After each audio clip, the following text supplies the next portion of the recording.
I'll click record. All right, cool. So sitting down with Erik Ryan Jones. How's it going? Hey, it's going good, Dan. Thanks for having me, man. Really, really looking forward to today. My first ever podcast guest. Super excited. Hey, number one. Yes. Yep. So now when we both blow up and our podcasts are super successful, we can look back on this and say we both launch each other's careers, right? Exactly. That's awesome. And I'm just so happy that I'm on here before John. So Yeah. this is great. bragging rights, right? I mean, come on. So Not often you can be first in front of. It's not often you can be before him or first in front of him. So I know, good stuff. especially on the internet, right? Exactly. Guys, Exactly. first everywhere. So I guess we'll start by just giving a quick introduction about yourself, because actually Sure. we haven't even really met that closely. So No, we haven't. We've just over messaging and everything. So my name, as you mentioned, is Erik Ryan Jones, and yeah, I go by my full name because I used to be a freelance developer and went just by Erik or Erik Jones, and it's surprisingly a very common name. And I actually had a client that confused me with another Erik Jones that was bidding on the same work, and that Erik Jones, of course, overbid on it, and the proposal was very unprofessional, and I guess some words were exchanged. So when I reached out to follow up, his secretary or the person, I don't know who it was like not nice to me because they thought I was the other Erik Jones. wow, So, yeah, I read you, like I saw your message about that, and I thought it was a joke just because your name was yeah, so common, but yeah. didn't, No, didn't it realize it was an actually actual happened to me. story behind it.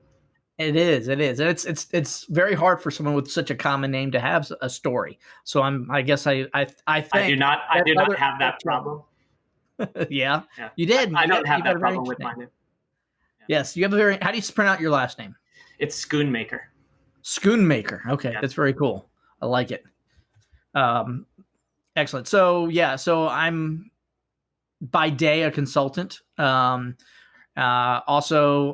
then at night and on the weekends and any other free time, I'm working on building a podcast to help give a voice to the unemployed. Basically, looking to create a little humanity, I guess, in the hiring process. I My story goes back to December of 2018, where literally a week before Christmas, I was fired.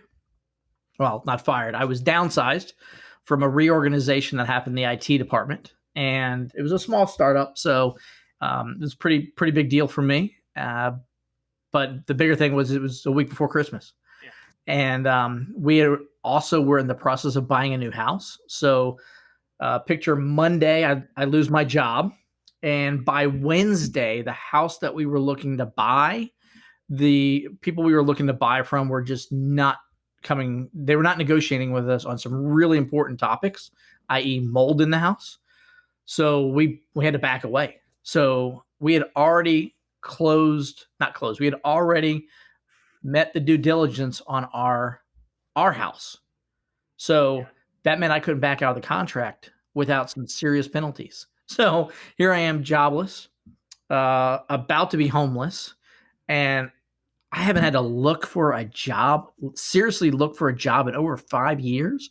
And even then, it's probably would have been a good 10 years because you know how it is with jobs. It's all about your network. It's all about who you know and everything. So it was a scary, crazy time, but over the next 3 months, I got to meet a lot of really incredible people, just both those that are looking for jobs as well as those that are looking to help people in their quest to find a job. And it's like all these great stories and you just never hear about them, and having been a hiring manager and someone that's been on that end of where I'm looking at resume after resume after resume, there's never anything out of that. It's a piece of paper with a bunch of words and anybody can write anything on those things, Yep. Yeah. but you don't learn anything about anybody. So I was always the kind of manager that was like, I didn't care how high up there it is. The train. I didn't care how high up the chain I got, So when I was at the startup, right before I got let go, I was a quote unquote vice president, of this 45-man startup. And even then, I would do the first round interviews every single time. Nice. And that was in the engineering department, or? Yes, I was head of product, so I ran the product group and all of our process and procedures. So all of our agile transformation that we were doing with the group and our SDLC, I owned the SDLC process. I owned the product. I owned pretty much everything from idea to taking it to the developers and saying, here, build this. And then working with the builders to make sure that they built what the customers and everybody else wanted and everything. Cool. Very cool. Yeah, I'm a software engineer myself. So yeah, I wrote code for, probably 15, 20 years. Got started as a classic ASP developer and then moved into PHP and then moved into Cold Fusion and did Cold Fusion for a very long period of time there. But then I got tired of learning new languages. Yeah, it's hard to keep up with the ever evolving, especially if you're doing web stuff and moves fast. Oh, way too fast. I remember when Flex launched. Yep. Flash was cool. Flex was supposed to be our savior, Codify Flash. And man, that was a beast. And that kind of what killed me, honestly, was Flex, trying to learn Flex and implement Flex. Yeah. I was just talking to someone about this on Twitter the other day, actually, because they're getting rid of Flash and Flex from, I guess, Chrome support. So, but I didn't realize, I guess, how many people actually implemented Flex. I looked into it. I was pretty much graduating college. I think it was like 2003, or 08-ish. So I was graduating college and Flex was just growing in popularity. And I didn't realize so many people had implemented it because shortly after the iPhone stopped supporting Flash. Yeah. So I thought that was like the death of it, but I guess there were a lot of projects to migrate now. We've been trying to kill Flash since the day I was a developer. And I'm 44 years old right now. So I was in the thick of the .com boom, the .com bust, the .com, all that. So I've seen all the technologies grow. I mean, I remember when JavaScript was just JavaScript. An actual scripting language. An actual scripting language that couldn't do much, So yeah, it's been a wild, wild ride. But I really still love it. I still dabble. I try to teach myself Ruby on Rails a little bit. Try to play around with Python a little bit, and I'll get in there and I'll mess around with the code. But I've been out of it so long now that I'm just really, really happy to either partner with somebody or pay somebody to do it. So, to some degree, that ends up being more efficient, right? Someone else keep up with the ever-changing landscape. Yeah. Being out of it so long too, I've just realized that I'm really bad at it. I mean, I write some pretty bad code now. It'll make most people cringe. I think I am literally the only person that I know that was able to take down a Jenkins build server with a JavaScript change. Wow. We have no idea how it happened, but after they took my code out, Jenkins came back up and worked fine. They put my code in, Jenkins would crash. So that's a little badge of honor I wear right there. Nice. So yeah, how your year between getting laid off in December, that was 2018, right? 2018. Yeah, it was 3 months. So from December 2018 till till March of 2019 was just hustle for a job. It was literally 50 to 100 job applications a day, which sounds like a lot, but when you think about how easy it is to apply for a job now, I mean, most of these places, Career Builder, Monster Hunter, all those kind of things, you just click apply. So literally you just open up 50 tabs, you go through it, and after about an hour to 3 hours, you flooded the market with it. So that's where it was. And then it was emails, it was follow-ups, it was battling the offshore recruiters, which I haven't found an offshore recruiter that I've actually enjoyed it. They're just, it literally is a shotgun approach. I still get emails from offshore recruiters wanting me to write JavaScript or to write SQL. And I'm like, did you look at my resume? You know? So, but yeah, it was a lot of first interviews too. A lot of first interviews. I'm sure that's where it gets hard, is when you have to start doing the interview process of it. It is, because the first time you get in there and you first start talking to people, you're messing up. You're making stupid mistakes. You're saying the wrong thing. I mean, it really is practice, and that's why I literally applied for everything. And I took whatever interview came in, whether I cared about the job or not. I at least took that first round interview so I could have that conversation and have that practice as it would be. Yeah. So you're around Atlanta, you said? I am. Yeah, I am. During those 3 months, we actually moved my entire family in with my wife's parents. Wow. So we moved to just outside of Jacksonville, Florida. Oh yeah. And lived in my father-in-law's, let's see, 1, 2, 3, 4-bedroom, 2-bath house with myself, my wife, and my 2 little girls, a cat, a partridge in a pear tree, you know? Yeah. So yeah, that was very fortunate that we had that because we didn't have a house. Yeah. And I couldn't get a house because no one would give me a loan because I didn't have a job. So it was a comedy of errors. It was so stressful, yet I had to laugh every day, just to where I was and what I was doing. Yeah. So were you interviewing for jobs in the Atlanta area? Yes. Yeah. I kept my Atlanta address. The people that bought our house were super nice and allowed me to keep the address so that way if any mail or any contact went out, I could still use it. And that allowed me to continue to apply to jobs in the Atlanta area and everything. And then I actually took a contracting gig very briefly, only for about a month before taking on the current role I had with a company that was based in Destin, was where I was contracted to. So I would leave Sunday night, drive to Destin, hang out there Monday, Tuesday, Wednesday, Thursday, and then drive home on Fridays. And I did that for a little over a month. Wow. And that's when I realized I am not someone that can travel. Yeah. My wife and kids they're too used to daddy and they couldn't handle it. So going into consulting, the big fear was travel. Living out of a hotel. Oh, yeah. I mean, great Wi-Fi, but other than that, there's no good perks. Yeah. And per diem, right? You get your meals paid for. I did. I get everything paid for, which was nice, so I could splurge a little bit on the meals. I think that's where I packed on a couple pounds as well. I was going to say, probably not healthy eating at restaurants all the time. Definitely not healthy eating at restaurants all the time. Yeah. Especially in my world where my wife is a very health conscious person. So she cooks very nicely, cooks really well food. So yeah, it was a big shift for us. Yeah. So the people who helped you get a job, or I guess, so what role did they play? You said you met people who guided you. The biggest thing was just knowing that I wasn't the only one out there. That was really big. Like I knew a lot of people out there had lost their jobs, but I went to basically I don't know how to explain it, but basically it's a group that met at my local church that was all for unemployed people. And the idea is that you came in and you networked with other unemployed people, which was a really weird idea of like, well, you're unemployed and I'm unemployed. How do we competing? Yeah. How do we help each other?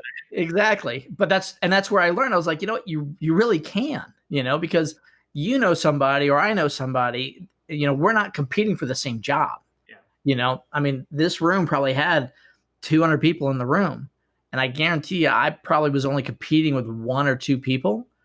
And even then, we probably weren't competing on the same levels. Even the guys that were in quote unquote sales weren't competing against one another. And even if they were, there's this camaraderie of like, dude, I know where you're at, or hey, I know where you're at. So it was really cool because I met a lot of people that increased my network. And that's what it all is. It's all about increasing your network. But I was also able to talk to people. So when I made those connections and they referred me to somebody else or they connected me with another headhunter, that headhunter automatically elevated me an extra level because they'd already heard it from someone else, and they got that kind of that, hey, good job. This guy's a smart kid. He sounds pretty good. He knows how to talk. He's not, just drooling all over himself or anything, he's motivated. He's showing up to these meetings, those kind of things. Yeah. And they learned a little bit about me and I learned a little bit about them. And that was really cool. And I've stayed friends with a few of those, where I've got to continue to talk to them and everything. So having that group was really big. And then I met a couple headhunters that were not motivated about placement. And that was really cool because they actually took me under their wing and were like, look, your resume, it's like 10 years old. I'm like, yeah, it really is. Yeah. The format was so wrong. I didn't even realize it, but the format was so wrong when I would upload it into these sites. They were saying that I wasn't going to get the keyword density or I wasn't going to be able to this. I mean, the idea of where I was and where they are now has gone so automated, and there's so much technology on the back end that literally you don't have to really know anybody as long as your resume is formatted right. And if you make it like a computer can read it, because that's all it's going to read it, you get calls. And it was amazing. I went from getting, maybe 10, 15 calls on my resume to when I changed the format, I was like 20 to 50 calls. Wow. It was just amazing how it changed overnight for me and everything like that. But I would never known that if I hadn't talked to people, and I got interview tips from these people, and I got, hey, this search engine's better than that search engine, or these people are hiring, go hit up their website, people I'd never heard of or thought about. And that was really cool, being able to have that. And that's kind of like the catalyst of where Fire Before Christmas came from, So firebeforechristmas.com is going to be a podcast that allows those people that are unemployed to talk about themselves, to share their stories, share their struggles. Hey, what's working for you? What's not working for you? What do you like? What do you not like? Who's a headhunter that you would recommend others go look up? I've got a guy that I love, and I would refer him out left and right, to people. And I'm sure others have that same thing. So it's both a community and a podcast? That's the goal. I mean, that's the idea, is that, finding community in anything is really important. And the podcast is just a medium to start to bring people together. So we run this podcast for who knows how long. I don't know how many interviews. I've got, I think, 2 people as of today that are on the books to do an interview with. And as that grows and the community grows, then we'll adapt and we'll figure out what more does this community need. Because right now I have no idea. I don't even know if this podcast is going to work or if it's a good idea or not. I mean, it's a serious subject, but at this time, right, is probably the amount of people losing jobs at this very moment with the pandemic going on. And it's going to be a hot subject in the coming months. Definitely. Not to make light of it, but no, of course not. Good timing. It is. And we see it, you look at the unemployment rate that's skyrocketing through it. You look at everybody that's going out for unemployment benefits, and I remember going through that. I mean, I had to file for unemployment. I had bills that I still had to pay. Like for example, my cell phone, I still had to pay my cell phone. Otherwise, no one would get a hold of me. And then we had to get healthcare for my kids because if something bad happened to them, I needed to have something to help out with that ever happened. Thank God it never did, but still, I mean, and that was all a new world for me. The idea of here I am, 43 years old, 42 years old and filing for unemployment. That's a scary thing. Like, how long am I going to be on this? With kids and a family. Oh yeah. So, being able just to talk about that and put it out there, I think is therapeutic. Yeah. I think the tips will be invaluable to people going through it the first time too. That's my hope is that, I don't want this to just be something that recruiters listen to, if a recruiter hears it and likes it, or a prospective hiring manager hears it and loves the person now because they heard this thing, that's a bonus for us. But for others that are unemployed to be able to hear this and hear the struggles and feel that camaraderie, I think is going to be really where the sauce is at for this whole thing. Yeah, definitely. So where are you at with the podcast? You said you have two guests. I'm currently in the process of trying to build a list of people to interview, so that way I can kind of have a backlog. I don't want to start publishing a podcast and not be able to follow through. Like, I don't want to post one out there and then like it be a month before the next person shows up. So I'd like to get probably 5 or more people at least on the book, so that way I could say, okay, well, I'll post this once a week for right now. Yeah. So then that'll give me 5 weeks to find the next set of 5 or so forth, and just kind of go forward from that. Back in the day when I was a blogger, that was kind of the rules that were given to me, is like, hey, build yourself up a good chunk of blog posts, a week, 7, 15, 30, however many you need, get those in the hopper, get those scheduled. So that way in the future, if you miss a day, it's okay because you've already got them scheduled and you can skip that day. Yep. And you're going to get busy. Stuff's going to come up. And totally. And since I'm doing this on my own, I mean, like right now it's 8:00 here in Atlanta, Georgia, and we're recording this at night. This is how it's going to have to be for me for a while, because while I do have a little bit of flexibility in my job right now, when we all go back and start going back into the office, I can't say, I'm sorry, Mr. Client, I've got to take a break here for about an hour and a half to go record a podcast for something that has nothing to do with why you're paying me. And all that. So I want to be able to balance that work life and hobby balance as it goes through it. So yeah, right now we're building up a list. I've got a very basic website, running WordPress, just got a landing page, got a newsletter subscriber on there just to kind of help gather the people. Yeah, that's great. And then posting it to LinkedIn right now, trying to get some traction there. Spending some time on Indie Hacker, trying to get some traction there. Set up a Twitter account, which right now is just talking to a brick wall. But hey, we're going to keep posting and seeing what happens. Yep. Early on, you just got to keep going until something catches. Exactly. Yeah. And I think that's the biggest thing, is just not getting beat down. And the encouragement I've already gotten from people who have jobs about this idea tells me that I've got something that people that don't have jobs, as they find it, will get behind it and everything. Yeah, definitely. Yeah, the thing you were saying about lining up guests and episode ideas is something that in my head I wanted to do as well. My problem was similar to your Twitter statement. Like, I knew if I didn't just get started with a podcast and just pick up my phone one day and start recording, that I would keep putting it off, because scheduling something like this type of interview, if you didn't reach out, I would have probably been too shy to just be like, hey, who on this chat room wants to, on this community wants to have a conversation on my podcast. So yeah, I definitely could see it both ways. I just, in my head, I had to just start going and start recording and then see what happens. And yeah, and one of the other things that I've got going is that we're trying to develop a community around these things called temperaments. Yeah. Which temperaments are they're like the foundation for personalities. So everybody knows DISC and Myers-Briggs and Enneagram and all that. They're all based on some levels, these things called temperaments, which are these core foundations of how you're hardwired. Whereas your personality can kind of change and be affected by whether you're work or home, temperaments are really the core underlying. And my temperament is very much a procrastinator. Mm-hmm. So, and John will tell you, right off the bat, you got to stay on air. I need someone to drive me. Yeah. And that's why I joined that community, was because I needed someone to drive me. So I could very easily just be like planning for days and weeks and months. I mean, come on. I got fired in 2018. December 17th, 2018, I got fired. December 22nd, 2018, I bought the domain name. This is now April 7th of 2020. Hello.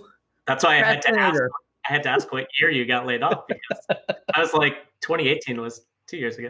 Yeah, I mean, I got busy and then we bought a house and everything else in that time frame, so I can make up excuses. Oh, but I'm the king of buying domain names and putting them off until. Yes, yeah. I just got to learn how to profit from that. Yeah. Great. Let's think. Yeah, the joining the Yen community to kind of keep me accountable, that was more or less my plan too. It's kind of, I viewed it as like getting a personal trainer for the gym. Yep. It's sort of just someone or a group of people, which is what's nice about the cohort, the way that thing works, is that you have a group of people going through it together and kind of motivating each other each day. So that's really nice.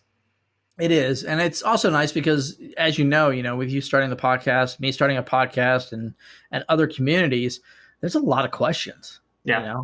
And you feel silly asking some of these questions. Like, I mean, like I'm watching some of these videos that John puts out and I'm like, dude, what is your webcam? What are you using for that? And then he shows me a DSLR and I'm like, okay, you're rolling big on that. I need to step back. And that's the other thing, is like, you got to figure out, well, what works for you. It's like, I don't want to do video right now because all I have is the video for my MacBook and it's not that great. I don't have lighting. I don't have that. I have a nice mic. So I've always known I wanted to do podcasting, so I have a really nice microphone and it does really well for me. Hopefully everybody listening to this agrees that, Erik sounds really, really clear and crisp. Sound great to me. So, I knew that was like a key thing. It's like being a technology geek. I didn't want to go cheap on things that I knew I shouldn't go cheap on. Yeah. So it's finding all those services and trying to do this remotely. You've got this great system that you're using here. And I've looked at, a completely different one and everything. And I'm like, well, which one's better? What's the path that I want to take? So being able to talk to people about that kind of stuff is really important. Yeah. And that's exactly what I'm trying to do. I guess I'll just plug my own community here. Get it out there, man. With this caster community. So I had been building these podcasting tools sort of just as a software engineer trying to learn something new in an industry that was exciting to me, right, in podcasting. And I spend a lot of time on it, developing these websites and tools, and they got put up, like deployed publicly, and absolutely zero people went to it.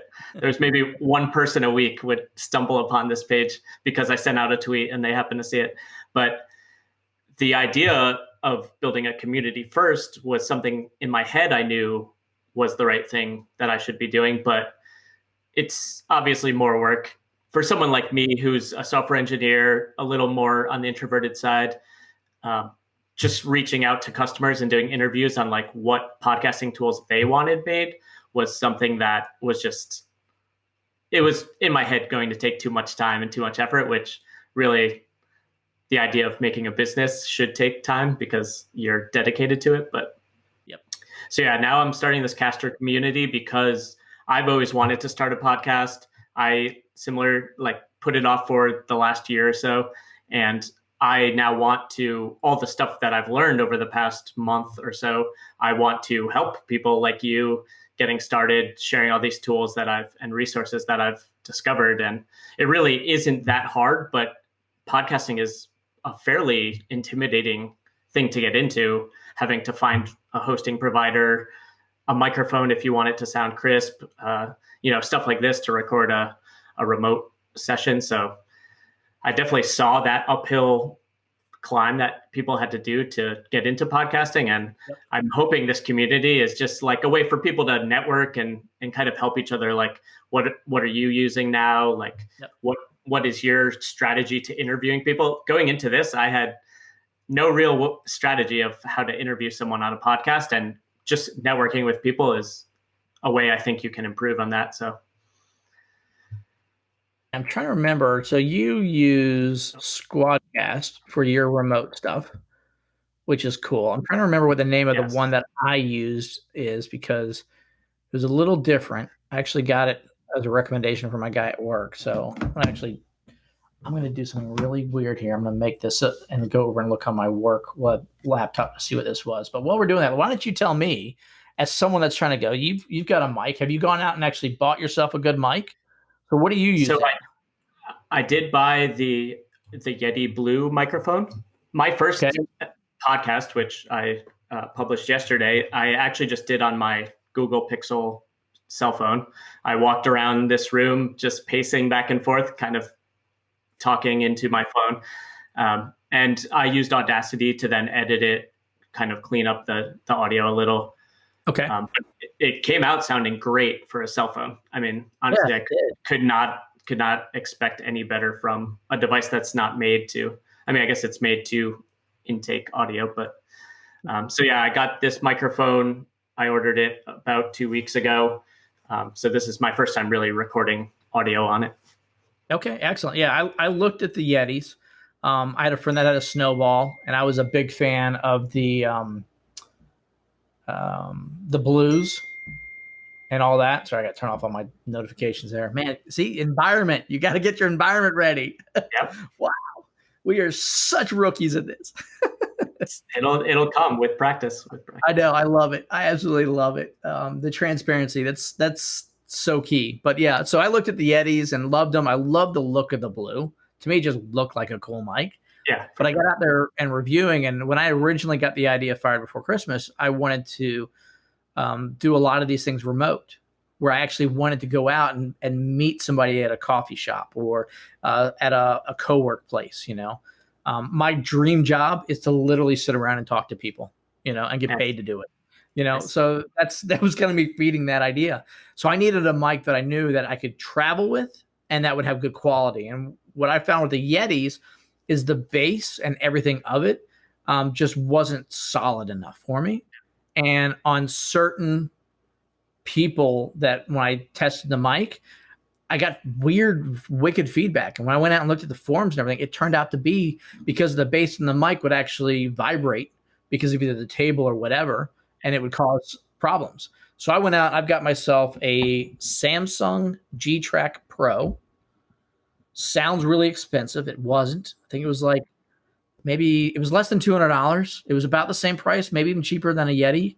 But man, this thing's bass is like, I mean, if my wife ever got mad at me, she could clock me upside the head with this and the police would never know that was the murder weapon. This thing is solid built. And that's what I love about it, because it is so solid that I know that, I could hit on the table and you guys are going to hear that. But I mean, the mic itself is not going to be the thing that causes a problem.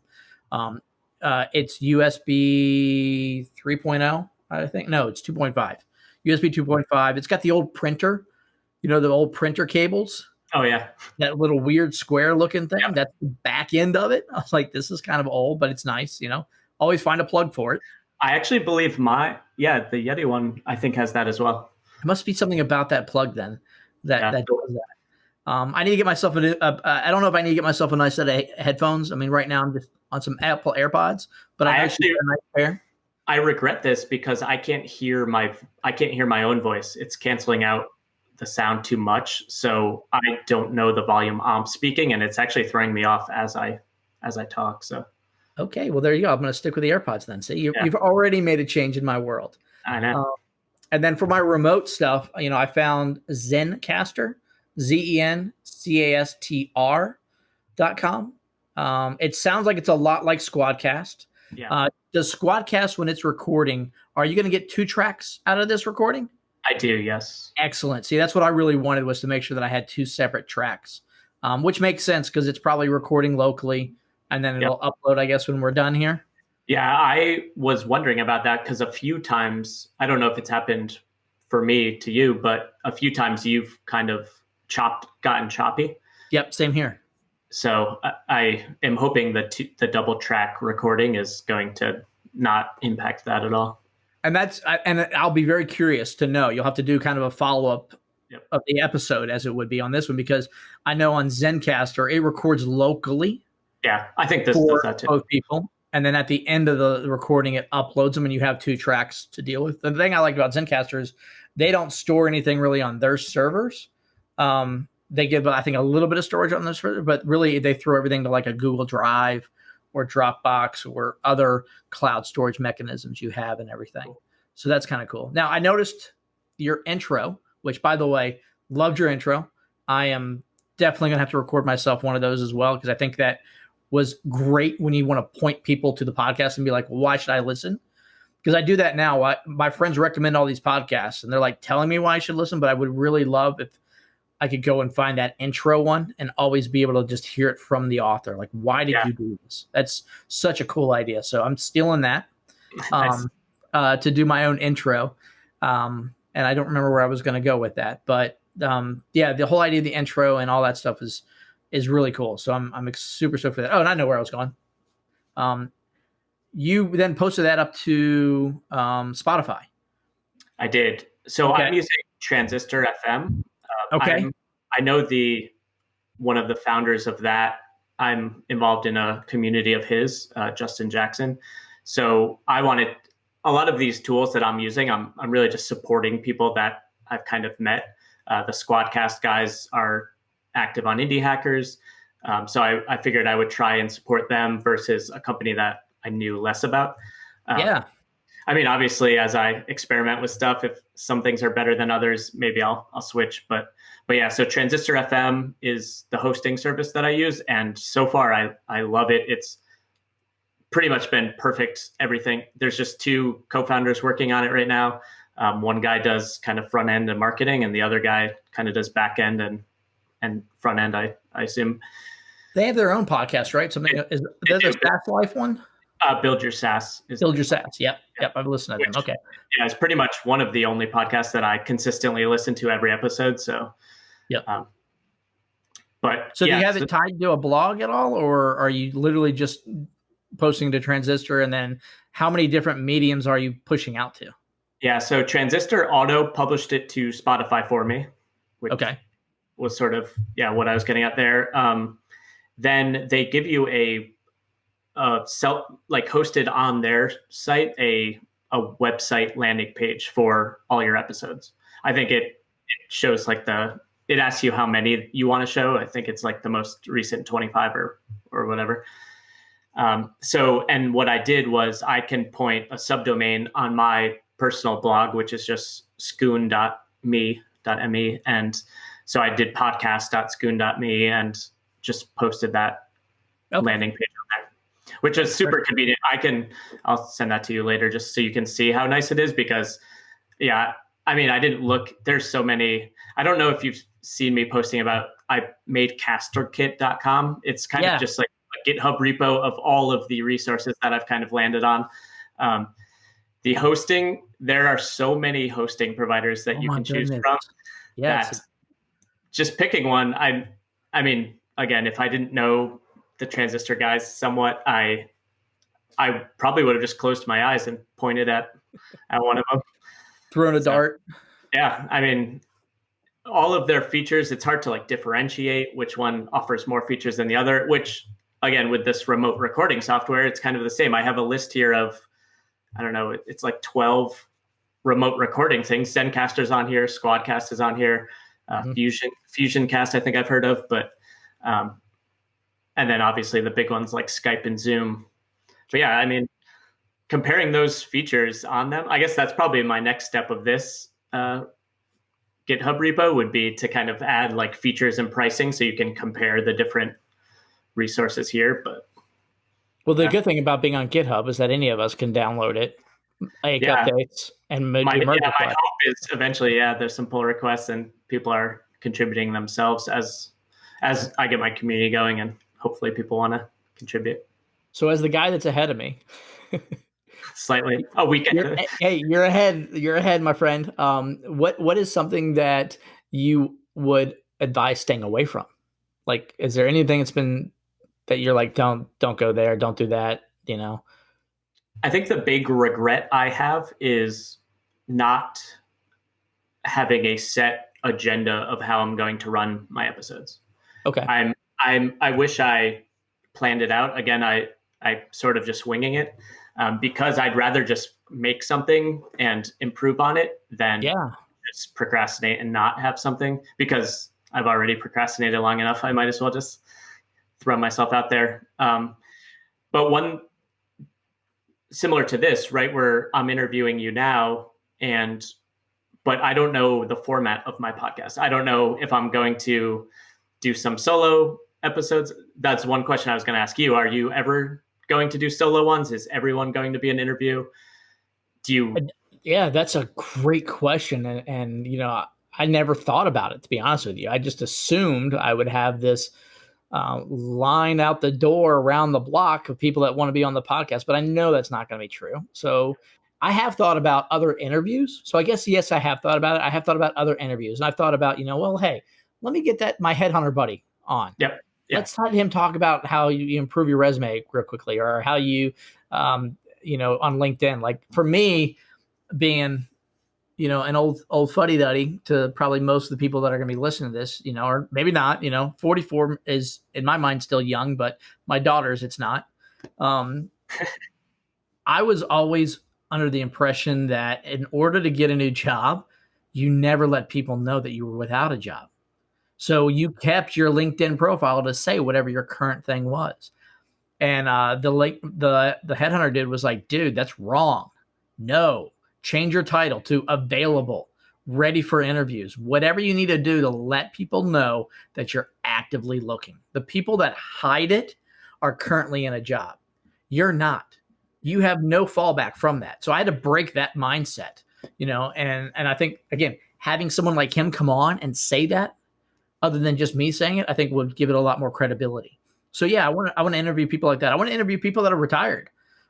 Like, what did you find about the industry that you really loved? What do you recommend for people out there now as someone that hires? Talk to some hiring managers, as it would be. So I think I've got a little bit of flexibility in the idea of it. But always the idea is to always serve the community, and that is those people that are out there every day hustling, because it is a job. It's a full-time job. My wife, when I first started looking for work, she didn't understand how I could be on the computer that long. She's like, you don't have a job. I was like, yeah, but you'd be surprised. It's like, there's so much you can be doing, and there's always follow-ups, and you're just going on LinkedIn, and you're just like, when you're trying to build a community, commenting and liking. Oh yeah. All that stuff is so important. It's the same thing when you're looking for a job. You're on LinkedIn and you're making comments on people's things because you want your name to be seen. Yep. You want people to see that you're active. Yeah, nowadays it's almost like you have to create content like something like a podcast just to show that you have these skills, these networking abilities to grow your network on your own. So exactly. And I think that's cool. I mean, that's the idea. And just like you right now, where you've got no format, I don't plan to walk in with like a set format. I'm going to have, I hope to have, a list of questions just kind of off to the side. So as we get to those points where we've got quote unquote dead air, as they say in the radio world, I've got something to go to and I can go to that. But, we're both kinds of people that can just kind of feed off of a conversation. And I'm the kind of guy that never prepares for a presentation. Yeah. And it drives my wife crazy. What's funny is I have questions here, but if I asked you one of these, it would sound so out of sync of what the conversation is. So, it wouldn't just be naturally inserted into the conversation. So throw one at me then. Let's see how unnatural it would be, just so people get an idea. A lot of the stuff we're past, it's around, like, the big thing was, what's your motivation behind starting the podcast, right? I think you more or less said that. I was going to ask some stuff about the personality test community that you brought up. I guess, do you want to comment more on that? On the, I forget the name of it already.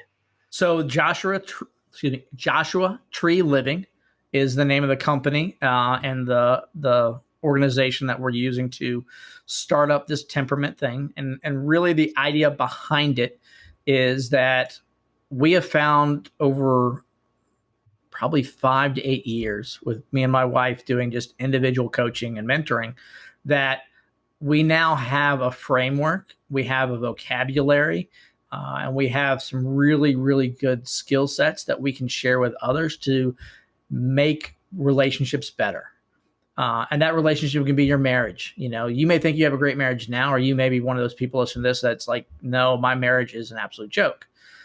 The temperaments can save that. I mean, I honest to God, we've coached married couples that are amazing, and they are just rocking it right now. Like, you're like, they're going to go far in life. They're going to be a great, great couple. Like, they're the people in their 90s that are still holding hands, and he's still giving her a little goose on the back end, as it would be, And then we've got other couples that literally, it's like life support, where we talk to them once a month, and it's like we have to keep feeding them a little bit just to give them that little zap to get them back in line. But every time we give them something, they get zapped and they're back in line. But I've also used it at work. When I worked at a large fintech company, I had a team that was very diverse, and I was over the PMO, and they seemed to always give me people that nobody else wanted to manage. So I had this group of people, my merry band of misfits, as it would be on some levels, that individually they were all amazing, amazing people. And when you figured out their temperament and you knew, hey, this is what would drive this person, man, they were unstoppable. Yeah. And it was like I had the Midas touch, people thought. And really I didn't. I just had a better understanding of who they are, how they're wired, and what motivates them. It's all about motivation. And that's the key to everything, right? Yeah. And we have finding out what makes someone tick. Exactly. And you have internal motivators and you have external motivators. And it's so common that we see people with an external motivation. So external motivators in a relationship could be like, I'm going to shower you with gifts. I'm going to take you out on nice dates. It's all the stuff that we do when we first date somebody. Mm-hmm. But really on the back end of it, you got to figure out what that internal motivator is. And that's what really drives you. And that's what really goes you forward. It's not going to be money, fame, jewelry, gifts, flowers, candy. Well, maybe candy, but everything else, it's not going to be there. But an internal motivator is something else. It's like, why are we doing this podcast thing? Like, my internal motivation is to help other people. Yep. It has nothing to do about anything else. Your motivation, help other people. That's not something that someone can give you to motivate you to do this. So you have to have that internal motivators. But if you don't understand how you're wired and what those buckets of motivation are internally, how can you ever get them filled? Yeah. And if you don't know the thing that you do when you're not in your place and you're not happy, like for me, my temperament is procrastination. So when I start procrastinating, that's a gut check for me to go like, okay, Erik, what's going on? Mm-hmm. What's not right that you feel like the need to control this situation or control this outcome because of procrastination? And when I answer those questions, I'm not feeling, valued. I'm not getting credit for work. I'm not getting support, whatever it would be, one of those motivators for me, then that's when I figure out what that is and I apply changes to get that, then my procrastination goes away and I'm able to move forward. So it really is all about increasing relationships. It's all about making you the ability to be the best person that you can be, and really empowering teams in general to work the best they can with each other. We've all worked in hard teams. We've been in software. I mean, I can't tell you how many back-end developers or database guys that I've just been like, I'm not going to go talk to Larry. Yeah. You go talk to Larry. Larry does not like me. Larry's sandwich. Someone ate his sandwich out of the fridge today. Nobody's talking to Larry today, or Paul switched to Diet Coke. He's not a happy camper, I mean, those are the kind of things that are like, most people would just look at that and be like, ugh, and run away. But when you recognize that, well, so-and-so was this way because they really value loyalty. And they feel like they're getting no loyalty from anybody because everybody's telling them what to do and how to do their job. There's no loyalty there. Well, I walk over to them knowing exactly what I need. I can walk over and say, hey, Larry, I need you to build a table and I need it structured this way, and away you go. That's how a normal person would approach it. Someone that understands the temperaments and understands that Larry needs loyalty and he needs to have a sense of control in his temperament. I'm going to walk over to Larry and be, hey, Larry, I got a problem. Mm-hmm. I don't know how to store all this data. I've got this, I've got this, I've got this, and I got this. What do you think? How would you solve this problem for me? Well, dude, Larry's going to look at me and he's like, this guy wants to know how I do it. I have control over this conversation, this scenario. So he does it. And I say, you know what? That's a great idea. But what if we did this? And that's where I kind of toss in kind of what I would like, like maybe I want it to be a many to many. I'm getting really geeky here, but maybe I want it to be a many connection because I've got something planned out that I didn't tell Larry about. I was like, well, what about if I turn this into a many to many? Because later on, I want to be able to do X, Y, and Z. Larry would be like, yeah, that's a great idea. That's really good. I'm like, yeah, I know, but I would never would have gotten that without your initial framework here. Your framework really set me up for success here to be able to recognize that. Boom, loyalty, credit for work, right then and there. Larry is now my best friend.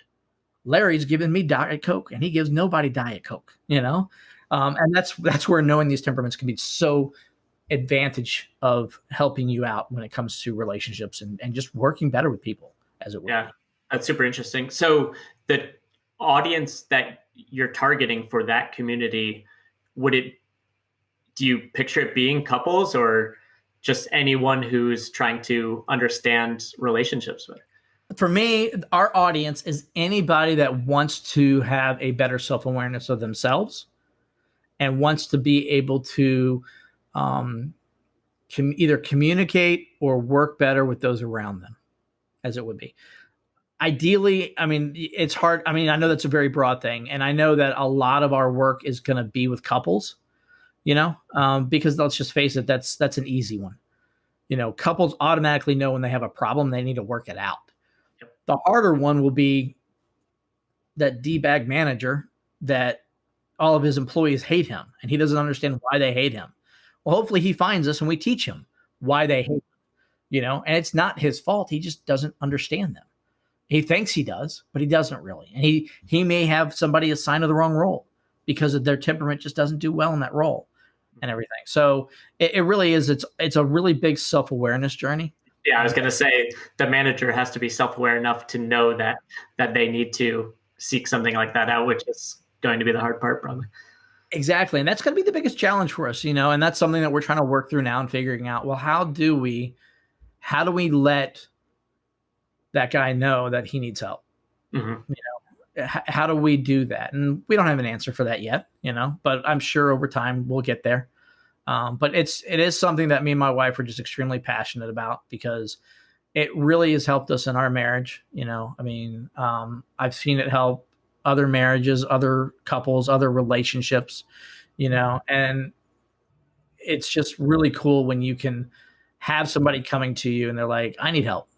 I don't understand what's going on, and being able to turn them around and help them out. And I think it's also a great thing for entrepreneurs, like literally, and I'll be happy to. I'll send you the test. It's not like it's not out there. Anybody can find a test like this out on the internet. It's just interpreting it as it would be. I'll give you an Excel file that you can fill out, and you'll know what it is right away. But knowing your temperament, I'll be able to explain to you exactly why you're the way you are, and help you to understand. Well, if I do A, B, and C, which are really easy for me to do, I'll feel so much better, and I can help reduce my stress if I do these other things. And that's really what it is just making you be better at whatever it is that you want to be better at. Nice. Yeah, I'm super I've looked into pretty much all of those things. I actually just helped a friend who's an Enneagram coach set up her website and do all that stuff. I actually don't know as much about Enneagram because it's new and it seems to be blowing up right now. But right now, some of those other ones like Myers-Briggs and stuff, I've always done those. And there's ones my girlfriend and I did, the love language one. Yep. The 5 love languages. Yeah, and those are all rooted, and that's where it is. The temperaments, and anybody can hit up Wikipedia and look up the temperaments. They're based on the Greek. I think it was the Greeks, but it was way back then in Greek, and what it was is based on the 4 biles. So literally, the story I heard was that they would literally go up to someone, stab them in some levels, and look and see what color liquid came out, and that would let them know that's your temperament. So it wasn't an exact science then, but it's evolved. It's very, very much it's not really well regarded by psychologists, and a lot of psychologists will kind of shun it because it isn't proven. It doesn't have a lot of empirical data and stuff like that. But when you get into them and you start looking at them, and then you see how DISC and Myers-Briggs and HBDI and even Enneagram are all kind of have these same flavors. Yeah, they're rooted in the same. Yeah, the difference is ours is just simple. And that's the key that we love about it. It's just dirt simple. It's kind of like, instead of having a giant Microsoft project plan, you just have a notepad with 4 things that you need to get done today. That's the difference. A lot of people are paying for those Microsoft project things, which are great. They give you lots and lots of insight. But it's really hard to interpret. It's really hard to go through. And with the temperaments, me and my wife, we can break it down super easy, make it something that you can literally turn around and be like, you know what? That's what that person is. And that's because I know that, or I hint at that that's what they are. Let me test it. Test your theory by doing a couple things, and you'll know. And once you know, boom, you've got a better relationship with that person. You can offer them more grace because you know that they're not really that much of a hard ass. They're not really that way. They just really like to see things get done more than they care about you as a person. Not a bad thing. It's just how they're wired. Like you said, you're just trying to help people. Exactly. All of it comes down to how can I better help this person? Exactly. So, which I think's great. It is. Cool. So I guess if there was action items that people listening to this episode wanted to take, whether they just lost a job, where could they check out that community? So if they've just lost a job, first off, I'm sorry, I know what you're going through, but check out firedbeforechristmas.com. I've got right now on the page just a simple form, first name, last name, email, and tell me a little bit about yourself. Just fill that out, puts you into a mailing list, not something I send out mail on, but just wait for me to manage it. And it just lets me know that you're interested. And then I get out and I'm going to contact you within a few days and we're going to set up a time, and we'll do just like me and you are doing right here. We're just going to talk, and kind of jam things out. You can email me at host@firedbeforechristmas.com or erj@joshuatreeliving.com. I'm open for anything. And if you look for me on LinkedIn, I'm Erik Ryan Jones. Awesome. And the podcast is going to be called Fired Before Christmas? Yep. The podcast will be Fired Before Christmas. The domain's Fired Before Christmas. The Twitter is Fired Before Xmas, because they apparently limit you on the number of characters, and Christmas makes it too long. So it was either Fired Before Christmas or Fired Before Xmas. So I went with the Fired Before Xmas instead. Cool. So good stuff. Awesome. Well, I appreciate you sitting down and being my first ever guest. No problem. We'll keep chatting about your podcast behind the scenes, and hopefully I can give you some recommendations as I get going. We'll have to do this. We'll have to do like a recap in like 3 to 6 months and be like, so how's things going? Yeah, definitely. And so do you have an estimated time you want to try and get the podcast up by? Man, I want to have 1 million viewers tomorrow. That's not so you've got 2 guests scheduled? I've got 1 guest for sure that I can get scheduled. I have another one that she hasn't quote unquote lost her job yet, but she's going to be rolling off on Friday. So she'll be interested after that. I've got a guy that I'm talking to on Thursday. He has been unemployed for over 2 years. And he's going to be one that I really want to get on, because I would love to have his point of view on, hey, how are you doing that? Obviously he's in a dual income household, but still, I mean, it's really would be interesting to hear more about his journey.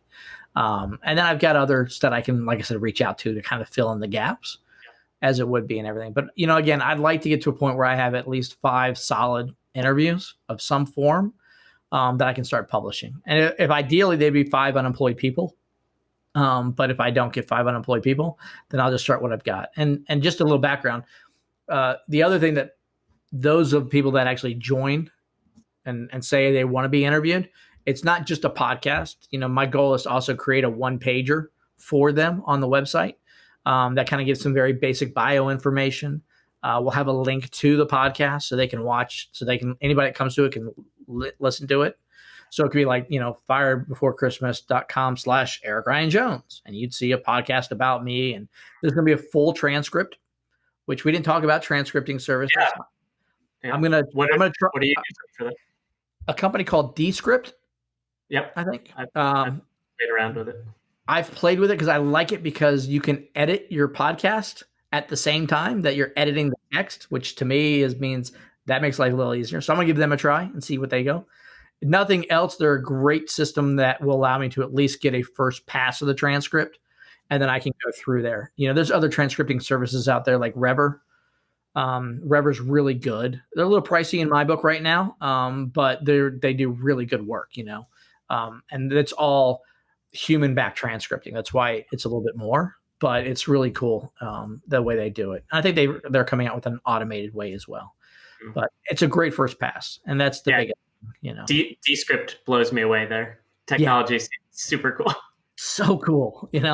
I'm waiting for the point that I get enough data into their back end that I can actually start writing words and my voice comes out with those words. That's what's going to be really freaky. Yep. We're living in the future. We are. Next, they won't even need us. They'll just come up with a podcast on its own. Just AIs will just make it up as they go along. Yep. So cool. Well, I guess we'll wrap it up here. All right. Awesome chatting with you, and we'll keep in touch. Thanks, Dan. Appreciate it, buddy. Yep. Take it easy.